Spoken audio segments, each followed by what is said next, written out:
Welcome back to Purpose of Heart, the podcast. I'm your host, Priscilla Allman, and today we're going to talk about why your story still matters, even if it's not neat yet. Our theme verse of today is Philippians 1:6, being confident of this very thing, that he who has begun a good work in you will complete it until the day of Jesus Christ. Today's conversation is for the one who feels like their story isn't quite finished yet. Or maybe it's a little messy right now. You know, we all love a good before and after moment. Those stories where everything wraps up with a nice, neat little bow. And especially now with our digital age where, you can have stitches and different things like that. It just seems like instantly you see the before and then the after. But what about for real life when things take longer than expected? What about those in between seasons? The chapters that feel unfinished, where you're still kind of figuring it out, still healing, still hoping? Maybe you've said, I'll share my story when it makes sense. Or no one wants to hear this part. Because if we're honest, sometimes we don't want to hear this part ourselves. But friend, your story matters even here. Even when it's not neat yet. We often think value comes from completion. That our story only matters once our testimony is tidy. But God doesn't wait for perfection to use us. If we go back to that verse in Philippians, it says, he who has begun a good work will complete it. That means God is still writing. You are a work in progress, not a lost cause, failure, but a story in motion.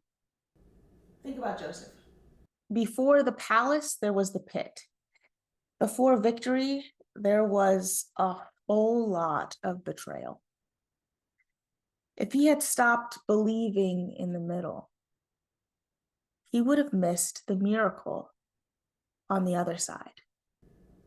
Maybe you're in a pit season right now, and it's uncertain and uncomfortable, and you don't understand why it has to be this way.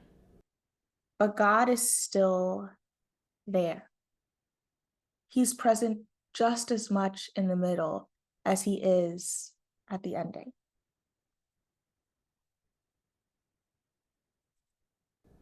Let's be honest. There's parts of our story we'd rather skip. The heartbreak, the waiting, the moments we don't want to post about. But those are often the very places where God chooses to reveal his grace. Romans 8:28, and we know that all things work together for good, to those who love God, to those who are the called according to his purpose. All things, not just the easy parts, not just the healed parts, all things. The loss that shaped you, the detour that really confused you, the delay that taught you to depend on him. They're all ingredients to this beautiful story that God is writing. A story that's shaping you for empathy and impact. Sometimes we think our story only matters if it inspires someone else. But your story already has value because it's yours and because God's fingerprints are all over it. Even if you're still in process, God can use you right now. The messy middle might just be what someone else needs to hear. We live in a world that loves these polished stories. the highlight reels, the glow ups, the transformational pictures. But real faith lives in the unseen chapters, the ones where you're still learning to trust, where you're being molded. When I think of David, I'm reminded that he was anointed long before he was appointed. He had a promise on his life, but his path was full of caves, conflict, and waiting. Yet through all of that, he worshiped. He wrote Psalms. His words were born from broken places, and they now strengthen generations.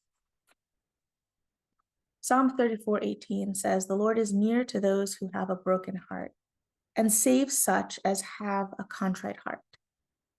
That means your brokenness doesn't disqualify you. If you allow him in, it draws you closer to God. Maybe you're listening right now and thinking, but my story is too complicated.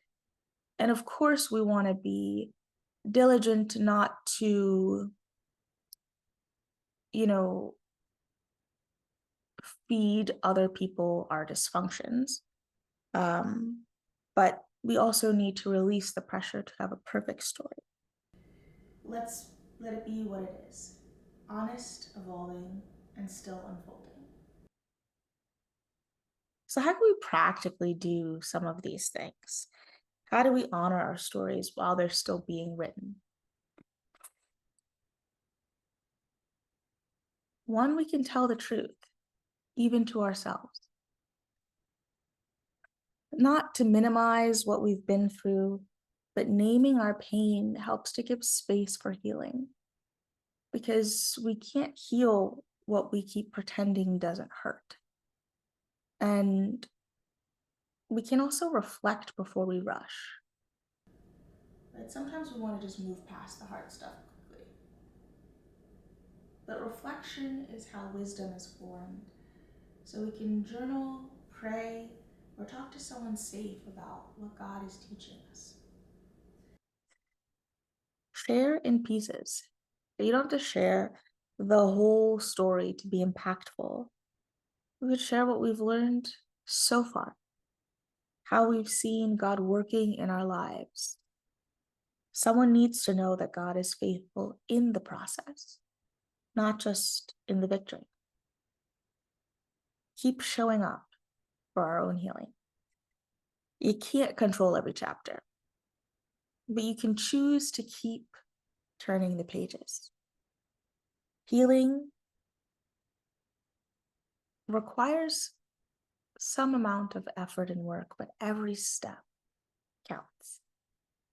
Isaiah 43:18-19 says, "Do not remember the former things, nor consider the things of old. Behold, I will do a new thing." Friend, God is not finished with your story. He's just getting started.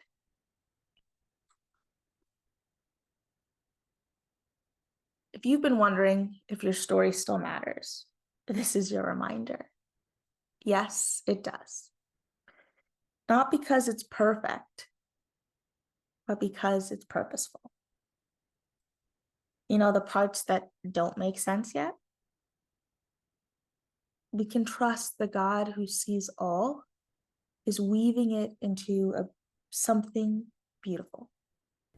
Ecclesiastes 3:11 says, "He has made everything beautiful in its time." So hold on to that. You're not behind, you're becoming.